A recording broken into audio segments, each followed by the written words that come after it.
అదే RTV app వార్తల్ని క్షణాల్లో చదివే అవకాశం ఉంటుంది. ఒక న్యూస్ పేపర్, ఒక టెలివిజన్ ఛానల్ మీ చేతుల్లో ఎప్పుడూ ఉంటాయి.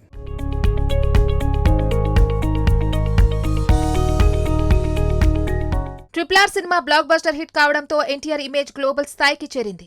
ఇప్పుడు ఆయన పాన్ వరల్డ్ స్టార్. అందుకే దాదాపు 300 కోట్ల భారీ బడ్జెట్ తో హాలీవుడ్ రేంజ్ లో దేవరా సినిమాని మేకర్స్ తెరకెక్కిస్తున్నారు. దేవరా సినిమాకి మాస్ డైరెక్టర్ కొరటాల శివ దర్శకత్వం వహిస్తున్నాడు. ప్రస్తుతం ఈ సినిమా షూటింగ్ శరవేగంగా జరుగుతున్నది. హాలీవుడ్ స్టంట్ కొరియోగ్రాఫర్ కెనీ బిట్స్ తీర్చిదిద్దిన యాక్షన్ సీన్స్ సినిమాకి హైలైట్ గా నిలవనున్నాయని మేకర్స్ చెప్తున్నారు. ఇందులోని అండర్ వాటర్ సీక్వెన్స్ కోసం జోడించిన విఎఫ్ఎక్స్ ఎఫెక్ట్ ప్రేక్షకులకి అద్భుతమైన అనుభూతిని కలిగిస్తుందని వారు అంటున్నారు.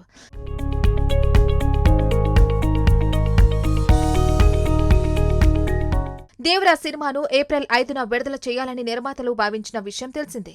అయితే ఈ సినిమా షూటింగ్ సమయంలో ఇందులో విలన్ గా నటిస్తున్న బాలీవుడ్ స్టార్ హీరో సైఫ్ అలీ ఖాన్ అనుకోకుండా గాయపడడంతో షూటింగ్ లో కాస్త జాప్యం జరిగింది. దాంతో విడుదల తేదీని మేకర్స్ వాయిదా వేసినట్లు తెలుస్తోంది. సైఫ్ విశ్రాంతిలో ఉండడంతో ప్రస్తుతం ఆయన లేని సీన్స్ ను డైరెక్టర్ షూట్ చేస్తున్నారట. సైఫ్ షూటింగ్ లో జాయిన్ తర్వాత మిగతా టాకీ కూడా పూర్తి చేయనున్నారు. దీనితో దేవరా సినిమా విడుదలపై క్లారిటీ కూడా అప్పుడే వస్తుందని సమాచారం. ఇప్పటికే ఈ సినిమాకి సంబంధించి మాంటేజ్ సాంగ్ షూట్ పూర్తి చేశారు. ఇంకా 4 పాటల షూట్ మిగిలి ఉంది.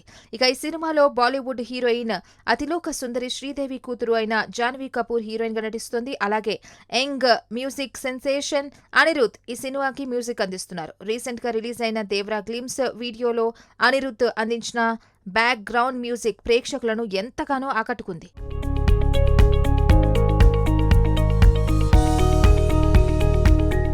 మరిన్ని వీడియోస్ కోసం ఛానల్ ని సబ్స్క్రైబ్ చేయండి. లేటెస్ట్ అప్డేట్స్ కోసం వాట్సాప్ ఛానల్ ని ఫాలో చేయండి. అండ్ లింక్ డిస్క్రిప్షన్ లో ఉంది.